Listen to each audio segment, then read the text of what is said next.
আমরা ক্ষমতায় এলে নারীরা কেবল ঘরের ভেতরে নয়, সমাজের মূলধারার নেতৃত্বে থাকবেন সগৌরবে। প্রচলিত ধারা বদলাতে চাই, ঐক্যের বাংলাদেশ গড়তে চাই। আমরা চাই এমন বাংলাদেশ যেখানে আর কোনো দিন জনগণকে রাস্তায় নামতে হবে না। প্রিয় দেশবাসী ভাই ও বোনেরা, বিদেশে অবস্থানরত বাংলাদেশি ভাই ও বোনেরা, আসসালামু আলাইকুম রহমতুল্লাহ। আশা করি আপনারা সকলেই আল্লাহর মেহেরবানিতে ভালো আছেন এবং সুস্থ আছেন। আজ আমি আপনাদের সামনে এসেছি কোনো গতানুগতিক রাজনৈতিক ভাষণ দেওয়ার জন্য নয়। আজ আমি একেবারে মনের ভেতরের কিছু কথা আপনাদের সাথে ভাগাভাগি করতে চাই, যে কথাগুলো একজন জেএনজি, একজন যুবক আর আমাদের প্রজন্ম সবার সাথে সম্পৃক্ত। একজন মুসলমানের জন্য যেমন, তেমনি আমাদের দেশের অন্য ধর্মের সকল ভাই বোনদের জন্য। প্রিয় দেশবাসী, আজ আমি এখানে যাদের কারণে কথা বলছি, সেই জুলাইয়ের মহান শহীদদের রুহের মাগফিরাত কামনা করছি। একই সাথে মহান মুক্তিযুদ্ধের শহীদদেরও গভীর শ্রদ্ধাভরে স্মরণ করছি।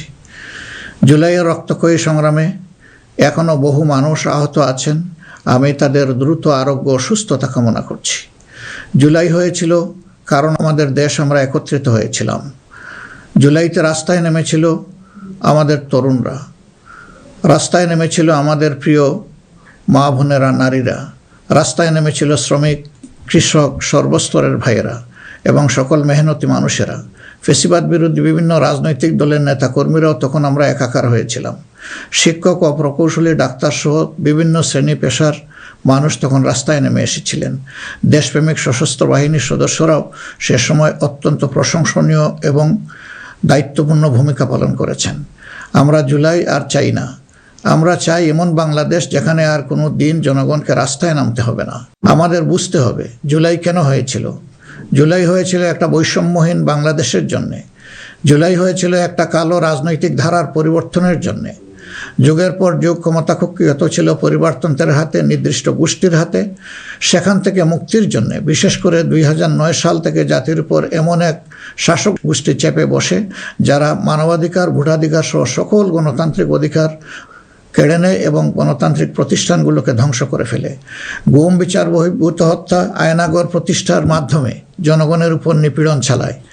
2014, 18 ও 24-এর পরপর 3টি জাতীয় নির্বাচনের নামে তামাশার মাধ্যমে আমাদের ভোটের অধিকার হরণ করা হয়। এইসব নিপীড়ন এবং অধিকার ফিরে পাওয়ার জন্যই এসেছিল রক্তাক্ত জুলাই। আমাদের তরুণরা এখন একটা নতুন দেশ দেখতে চায়, যে দেশকে তারা গর্ব করে বলতে পারবে, নতুন বাংলাদেশ, এটি আমার দেশ 2.0। এক কথায় যদি বলি, দেশের মানুষ পরিবর্তন চায়, কিন্তু একটি মহল পরিবর্তনের বিরোধী। কারণ পরিবর্তন হলেই তাদের অপকর্মের পথ বন্ধ হবে, মানুষের অধিকার কেড়ে নেওয়ার সুযোগ থাকবে না। এই সংস্কৃতি বদলানোর সাহস সবার থাকে না। ক্ষমতাবানদের বিরুদ্ধে রুখে দাঁড়ানোর হিম্মত সবার হয় না। এই হিম্মত দেখিয়েছে আবরার ফাহাদ, আবু সাইদ মুগ্ধ, উসমান হাদি এবং তাদের সহযোদ্ধারা। সবচেয়ে সুস্বাদু হালিম রাঁধুনি হালিম। হালিম হোক রাঁধুনি হালিম। তাদের রক্তের শপথ নিয়ে নতুন প্রজন্মের লক্ষ লক্ষ সাহসী সন্তান আজ এই পরিবর্তনের জন্য প্রস্তুত। এই দেশ আমাদের সময়ের এই সাহসী সন্তানদের হাতেই তুলে দিতে চাই। কারণ বাংলাদেশের ভবিষ্যৎ এই তরুণরাই রচনা করবে। এই তরুণরা পরিশ্রমী, তরুণরা সাহসী, তারা মেধাবী। এই তরুণরা এই পরিবর্তনকে ভালোবাসে।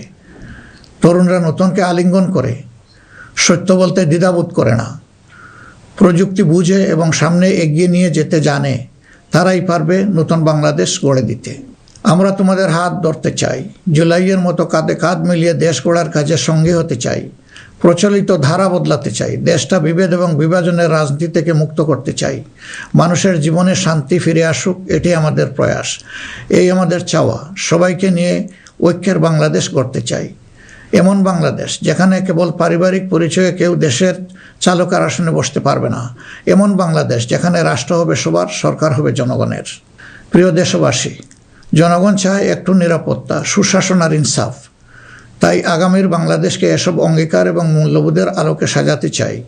রাষ্ট্রের মৌলিক কিছু সংস্কারের লক্ষ্যে জুলাই বিপ্লব পরবর্তী সরকার কিছু পদক্ষেপ গ্রহণ করেছিল, কিন্তু তা সম্পূর্ণ বাস্তবায়িত হয়নি। এই বাস্তবায়ন সম্ভব হবে আগামীতে যে গণভোট, সেই গণভোটে আমরা যদি আমাদের মূল্যবান ভোট দিয়ে হা বলি, তাহলে সংস্কার প্রক্রিয়া তার পূর্ণতা পাবে ইনশাআল্লাহ। আমরা এই জন্যেই জনগণকে বলবো যে গণভোটে হা বলুন এবং সংস্কারতে আলিঙ্গন করুন। আমাদের সন্তানদের স্বপ্ন পূরণে আপনিও গুরুত্বপূর্ণ অংশীদার হন। নতুন বাংলাদেশের আকাঙ্ক্ষার আলোকে আমাদের পরিকল্পনা কর্মসূচি অঙ্গীকার আপনাদের নিকট স্পষ্ট করার চেষ্টা করেছি। বাংলাদেশে আমরাই প্রথম পলিসি সামিটের মাধ্যমে রাষ্ট্র পরিচালনার নীতি কৌশল জনগণের সামনে তুলে ধরেছি। আমাদের নির্বাচনী ইশতেহারে এর প্রতিফলন রয়েছে। এই প্রক্রিয়ায় অনেকেই আমাদেরকে সহযোগিতা করেছেন, তাদের প্রতি আমরা কৃতজ্ঞ। এছাড়াও আমরা সমাজের বিভিন্ন শ্রেণী পেশার মানুষের সাথে কথা বলেছি, বসেছি এবং তাদের মূল্যবান মতামত পরামর্শ আমরা গ্রহণ করেছি। আমরা সুযোগ পেলে মহান আল্লাহর ইচ্ছায় জনগণের ভালোবাসায় সরকার গঠন করলে প্রথম দিনে ফজরের নামাজ পড়েই আমরা আমাদের পরিকল্পনা বাস্তবায়ন শুরু করব ইনশাআল্লাহ। প্রিয় দেশবাসী, আমাদের শাসক শ্রেণী সরকারি পদে নির্বাচিত হওয়ার পর নিজেদেরকে দেশের মালিক গণ্য করেছে। ফলে রাষ্ট্রীয় সম্পদ, পদ, পদবি, নীতি, প্রতিষ্ঠান সব কিছু ব্যক্তিগত ও দলীয় স্বার্থ হাসিলের উপায় হিসাবে অন্যায়ভাবে ব্যবহার করা হয়েছে। এর ফলে চুরি ও দুর্নীতি, স্বজনপ্রীতির মাধ্যমে প্রতারিত করে জনগণের সম্পদ লুণ্ঠন করা হয়েছে। উন্নয়ন প্রকল্প ব্যক্তিগত ও দলীয় লুণ্ঠনের সিঁড়ি হিসাবে ব্যবহৃত হয়েছে। এই ব্যবস্থার অবসান ঘটানোই আমাদের প্রধান লক্ষ্য। আলহামদুলিল্লাহ, অতীতে জামাতে ইসলামী থেকে যারা জনপ্রতিনিধি হিসাবে সংসদ, সরকার ও স্থানীয় সরকারে দায়িত্ব পালন করেছেন, তারা কেউই দুর্নীতির দায়ে অভিযুক্ত হননি। তারা দক্ষতার সাথে দায়িত্ব পালন করেছেন। আপনারা দেশের মানুষ, তারই সাক্ষী। প্রিয় দেশবাসী, আগামী জাতীয় সংসদ নির্বাচন জাতিকে একটি নতুন স্বপ্নের দিকে নিয়ে যাওয়ার এক মহা সুযোগ হিসাবে এসেছে।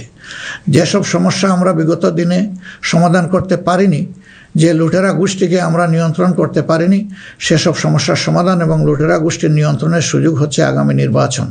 তাই জনগণকে ঠিক করতে হবে, আমরা আমাদের নিজেদের জন্যে, আমাদের তরুণ প্রজন্মের জন্যে, আমাদের নারীদের জন্যে, বয়স্ক মানুষের জন্যে, প্রান্তিক জনপদের জন্যে, শ্রমিকের জন্যে, উদ্যোক্তাদের জন্যে কোন বাংলাদেশ চাই। আমাদেরকে প্রশ্ন করতে হবে, আমরা কি সমাজে শৃঙ্খলা প্রতিষ্ঠা করতে চাই? আমরা কি নিয়মনীতি, শান্তির রাষ্ট্র প্রতিষ্ঠা করতে চাই? আমরা কি উন্নত দেশ হতে চাই? আমরা কি শোষণ, জুলুম, দুর্নীতি, চাঁদাবাজ মুক্ত রাষ্ট্র চাই? আমাদেরকে ভাবতে হবে, আমরা কি রাষ্ট্রীয় প্রতিষ্ঠানকে জবাবদিহিতার আওতায় আনতে চাই? যোগ্যতা ও সততাকে সরকারি পদের জন্য মৌলিক শর্ত করতে চাই? আমরা কি আমাদের জাতীয় সক্ষমতা ও সৃজনশীলতা বৃদ্ধি করতে চাই? এসব বিষয়ে যদি আমরা ইতিবাচক পরিবর্তন দেখতে চাই, তাহলে আমাদেরকে আগামী নির্বাচন নিয়ে নৈতিকভাবে ভাবতে হবে। রাজনৈতিকতার ফুলঝুরির বাইরে এসে বাস্তবতার আলোকে সৎ ও দক্ষ নিষ্ঠাবান নেতৃত্ব প্রতিষ্ঠা করতে হবে। প্রিয় ভাই ও বোনেরা, আমরা আমাদের নির্বাচনী ইশতেহারে বলেছি যে আমাদের স্বপ্নের বাংলাদেশ তৈরির জন্য 5টি বিষয়ে হা এবং 5টি বিষয়ে না বলতে হবে। সততা, ঐক্য, ইনসাফ, দক্ষতা ও কর্মসংস্থানকে আমরা হা বলতে বলেছি, কারণ এসব মৌলিক শর্ত ছাড়া বৈষম্যহীন, উন্নত, নৈতিক, মানসম্পন্ন বাংলাদেশ প্রতিষ্ঠা সম্ভব নয়। পাশাপাশি দুর্নীতি, ফ্যাসিবাদ, আধিপত্যবাদ, বেকারত্ব, চাঁদাবাজিকে স্পষ্ট না করতে বলেছি। প্রিয় দেশবাসী, বাংলাদেশ আয়তনে ছোট্ট কিন্তু জনসংখ্যার দিক থেকে একটি বড় দেশ। এই জনসংখ্যাকে অনেকে সমস্যা হিসেবে বিবেচনা করলেও আমরা মনে করি এটি আল্লাহর নিয়ামত এবং এক বড় সম্পদ। তাই আমাদের জনসংখ্যাকে জনশক্তিতে রূপান্তর করতে হলে নীতি এবং নৈতিকতা ভিত্তিক রাজনীতির বিকল্প নেই। সমাজে নীতি, নৈতিকতা, শৃঙ্খলা, জবাবদিহিতা প্রতিষ্ঠা করা ছাড়া কোনো জাতি এগোতে পারেনি, আমাদের পক্ষে অসম্ভব না। যে সমাজে নারীর মর্যাদা রক্ষা করতে পারে না, সেই সমাজ কখনো সমৃদ্ধ হতে পারে না। আমরা ক্ষমতায় এলে নারীরা কেবল ঘরের ভেতরে নয়, সমাজের মূলধারার নেতৃত্বে থাকবেন সগৌরবে। কর্পোরেট জগৎ থেকে রাজনীতি সবখানে তাদের মেধার মূল্যায়ন হবে কোনো বৈষম্য ছাড়াই। আমরা এমন এক দেশ গড়ার প্রতিশ্রুতি দিচ্ছি যেখানে কোনো মা, বোনকে, মেয়েকে নিরাপত্তাহীনতায় ভুগতে হবে না। আপনাদের অধিকার রক্ষার লড়াইয়ে আমাদের সঙ্গে হন। একটি উন্নত ও আধুনিক দেশ গড়ার কারিগর হিসাবে আমাদের নির্বাচিত করুন।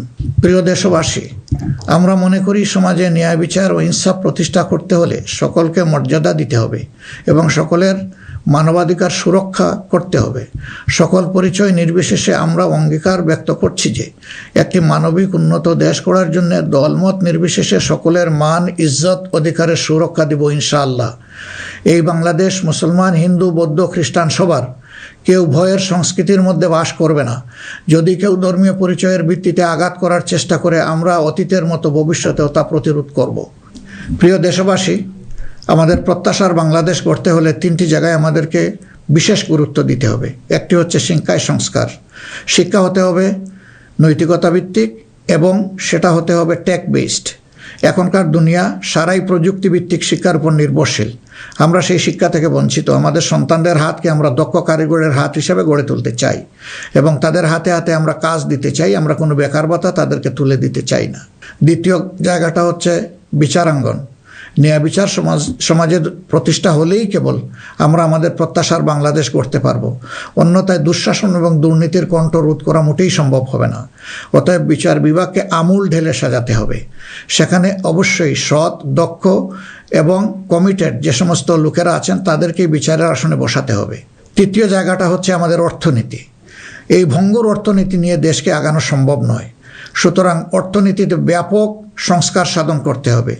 বিশেষ করে ব্যাংকিং সেক্টর এবং অপ্রাতিষ্ঠানিক যে সমস্ত খাত রয়েছে সেই জায়গাগুলোতেও আমাদেরকে প্রাতিষ্ঠানিক ও অপ্রাতিষ্ঠানিক খাতে আমাদেরকে হাত দিতে হবে।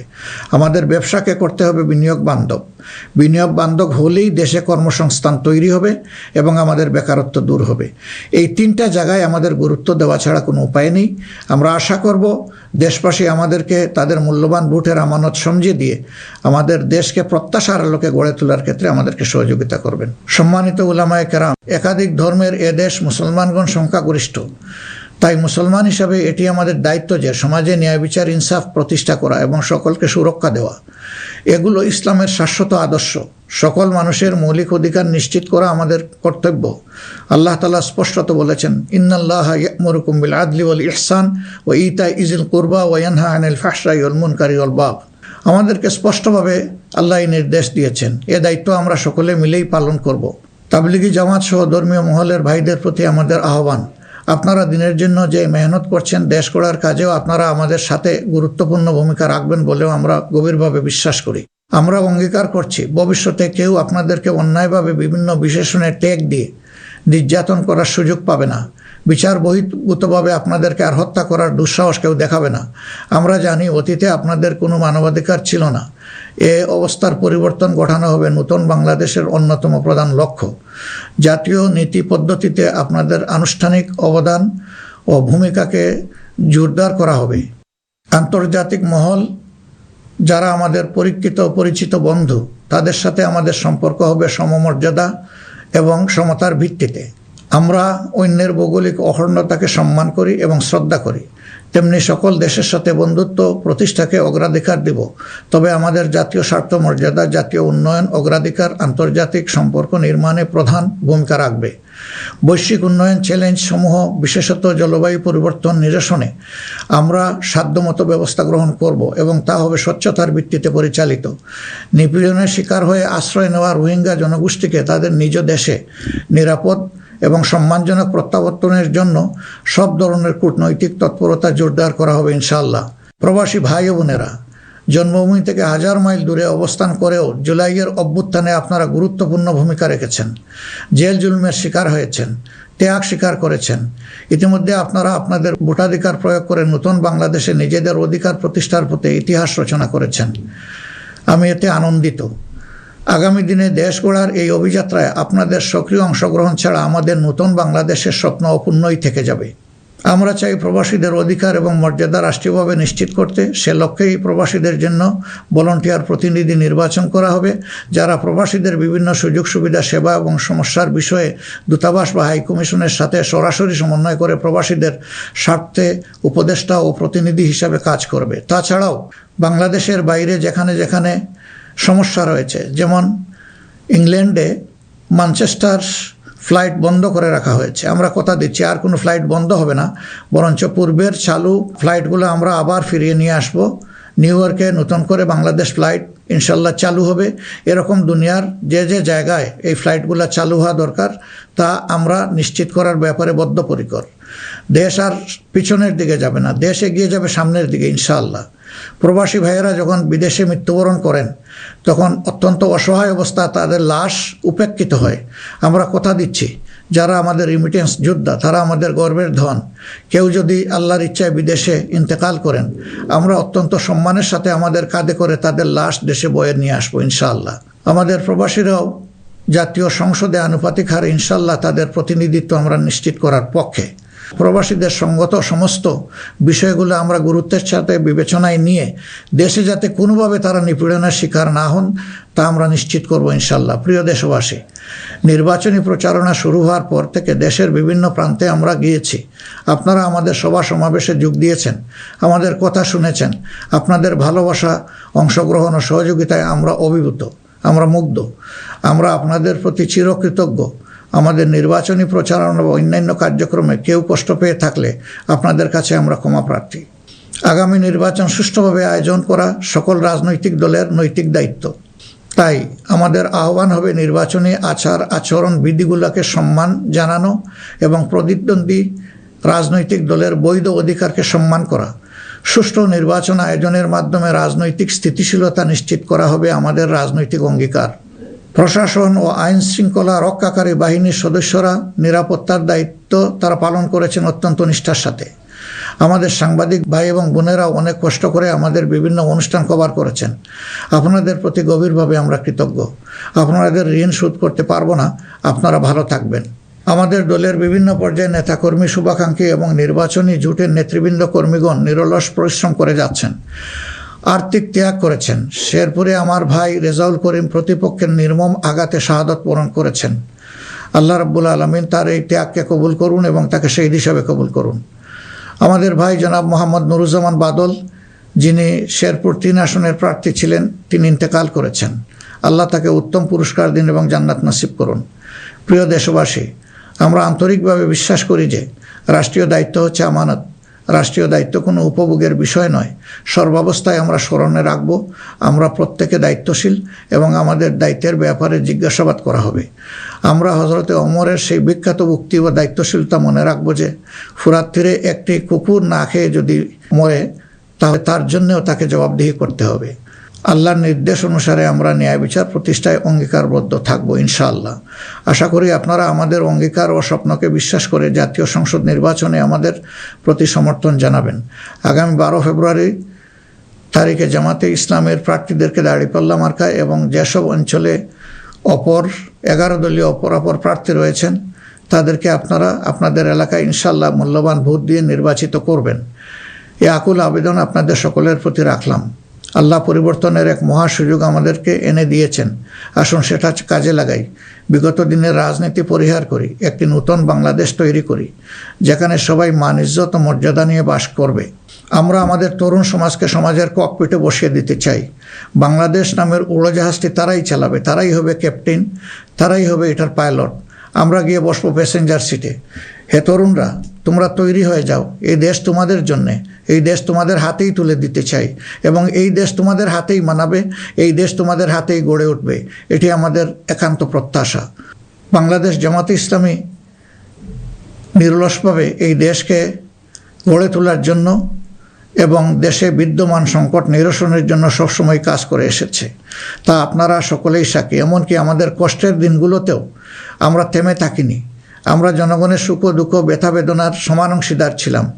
যেখানেই জনগণ কোনো দুঃখে কষ্টে পড়েছে সেখানেই আমরা গিয়ে তাদের সামনে হাজির হওয়ার চেষ্টা করেছি।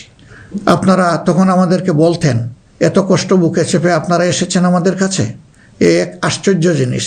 না, এটা আপনাদের কাছে আশ্চর্য হলেও আমাদের কাছে ছিল এটি আমাদের পবিত্র কর্তব্য এবং দায়িত্ব।